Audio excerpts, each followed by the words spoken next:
This is the ruthless seat grab quietly unfolding at Haas, and the man it's aimed at doesn't seem to see it coming. Somewhere inside the team, a clock is already running on Esteban Ocon's career, and the team principal started it himself, out loud, in front of the cameras.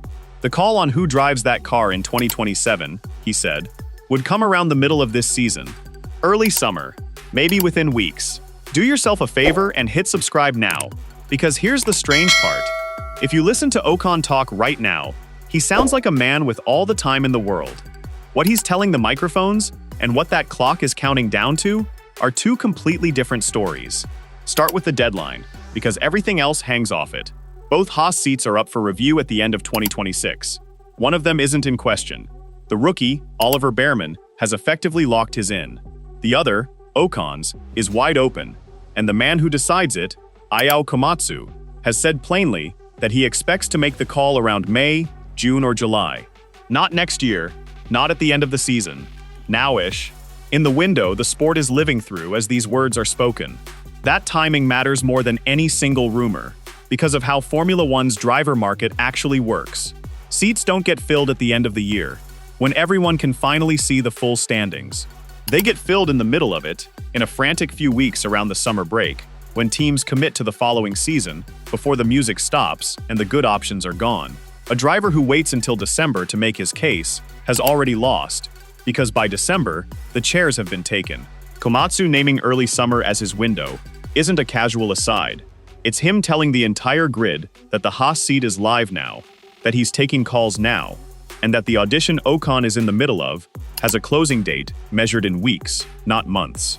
The runway is short, and it's getting shorter every weekend he doesn't deliver. And here's the first crack between the story Ocon is telling and the one the clock is telling. Ask him about it, and he waves it off entirely. What race are we in now? He said recently, 7th, 8th? His point being that it's too early to think about next year, that a driver's job is to focus on performance, and everything else follows. It's a calm, professional answer.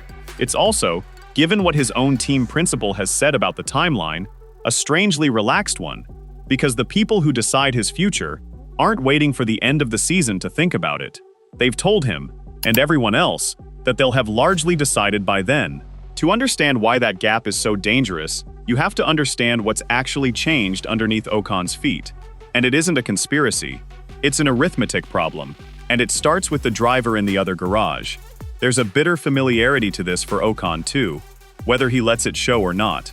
This is a driver who has been maneuvered out of a seat before, pushed away from Alpine before a season had even finished. A messy and very public separation that sent him to Haas in the first place. He arrived at this team looking for exactly the kind of stability that had eluded him, a place to reset and lead. He knows, better than almost anyone on the grid, how fast a cockpit can go from secure to gone once the people above you start looking elsewhere, which is what makes his current public calm so striking. Either he's learned to project ease, no matter what he feels, or he genuinely believes this time is different. Neither reading is especially comforting, given where the numbers sit. The single most merciless number in Formula One is the one next to your teammates. Same car, same engineers, same parts. Strip all of that away, and what's left is just the two drivers, measured against each other with nowhere to hide. And that measurement has been brutal for Ocon. Through the opening stretch of the season, his rookie teammate has beaten him in qualifying, beaten him in races, and buried him in the standings. 18 championship points to 3. That's not a narrow gap that a bit of bad luck explains away. That's a rookie comprehensively outscoring a race-winning veteran in identical machinery, week after week, in full view of the man holding the pen on his contract. Komatsu, for his part, has done the one thing a team principal does when he's no longer prepared to defend a driver. He's stopped defending him. Pressed directly on whether he'd keep both drivers if the decision were his to make today, he pointedly declined to give Ocon any public backing. A silence that, from a team boss, speaks louder than any criticism could. He hasn't hidden his disappointment either, saying openly that Ocon's performances have fallen short of what the team expected. The results keep handing him ammunition. In Canada, to take one weekend, Behrman brought his car home 10th in the points. Ocon trailed home 14th out of them. Weekends like that, stacked one on another, are what turn a team principal's language from warm to careful. When a boss stops talking about loyalty and starts talking about expectations, a driver should hear the clock ticking. Ocon, at least in public, doesn't seem to. It's worth being precise about why Behrman's seat, by contrast, isn't in any of this conversation, because it isn't simply that Ferrari protects him, as the dramatic version insists. It's that he's earned it on the road. A rookie who out-qualifies and outscores an established race winner in his first full campaign has made himself close to undroppable on merit alone, before any political backing enters the picture. Ferrari's interest in him is real, and it helps. But the reason nobody's debating his future is that the timing screens have already settled the argument.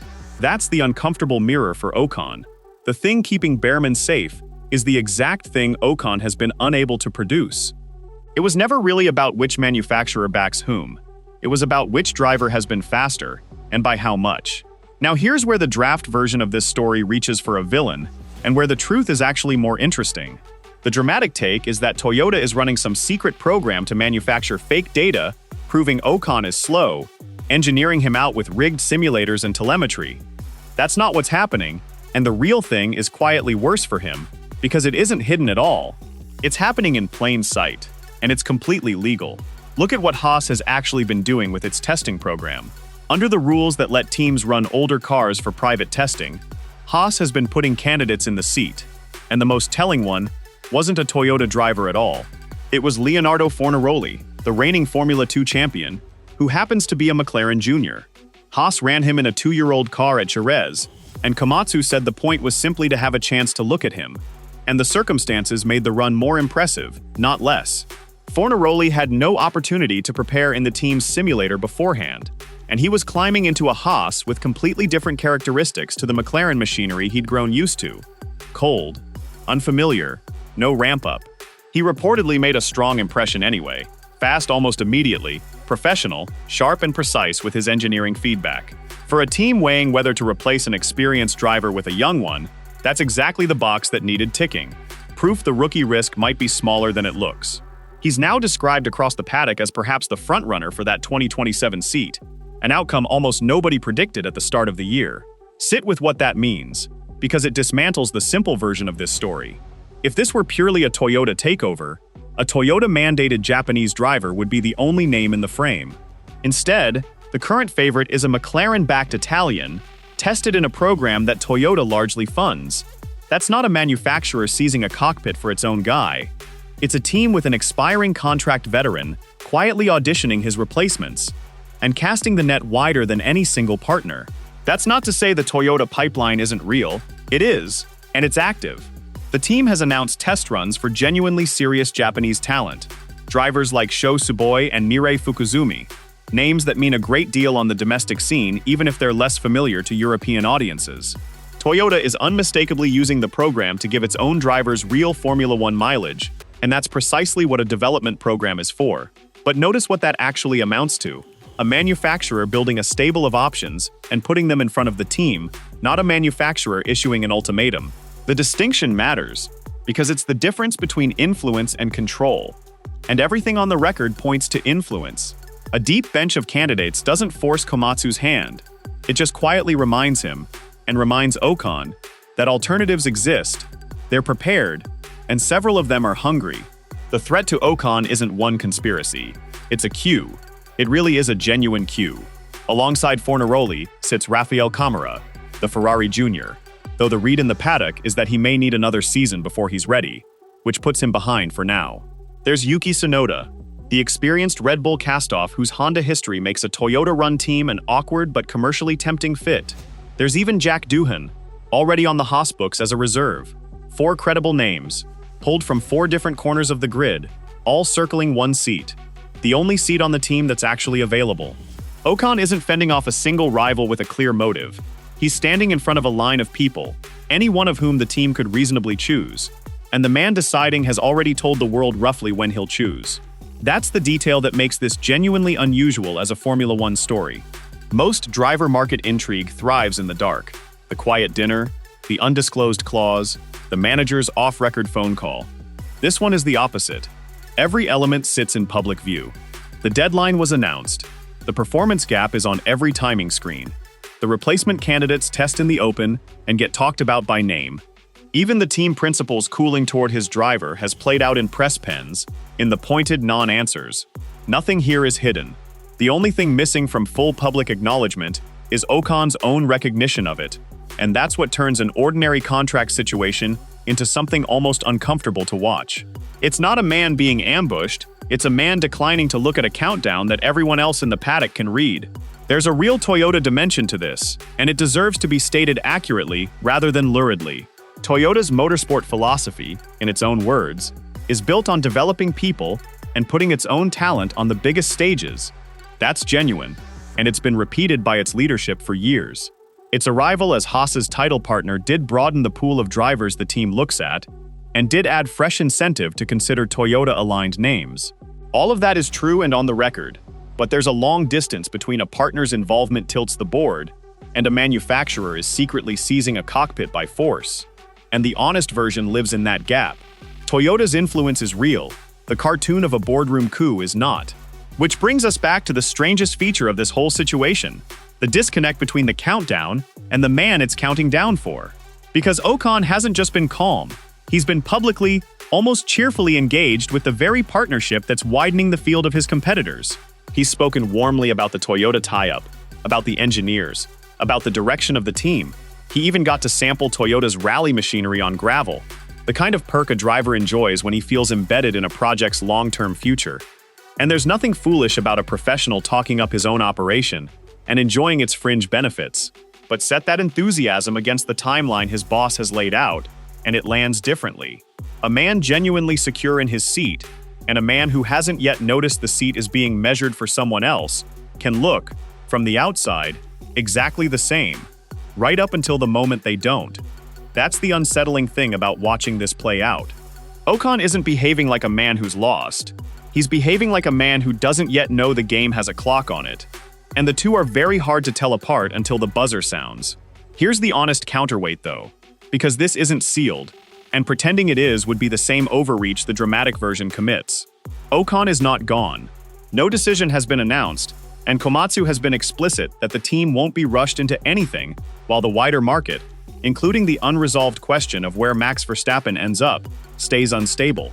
Ocon has also flatly denied the uglier rumors, including talk of a personal rift with his boss, and insists the team trusts him. And he holds the one card that has saved every driver who's ever been in his position, the car itself. String together the weekends where he beats Behrman, drags points out of a difficult machine, and the entire calculation changes. A veteran suddenly delivering is very hard to drop, no matter how long the queue behind him. The clock is running, but it hasn't struck yet. But that's exactly what makes this moment so precarious and so revealing. Ocon's fate doesn't rest on some hidden Japanese master plan. It rests on something far more ordinary and far less forgiving. A deadline his own team set, a rookie teammate outscoring him 6-1, and a line of hungry replacements testing for his seat, while he tells reporters it's too early to think about next year. The trap isn't that someone's coming for him in secret. The trap is that it's all happening completely in the open, on a clock everyone can see, and he's the one person still talking like the clock isn't there. So here's the question worth sitting with. When the decision comes this summer, will Esteban Ocon have driven himself back into that seat, or will he look up from the fight for midfield points and realize the deadline passed while he was insisting there was still plenty of time? Tell me where you land in the comments.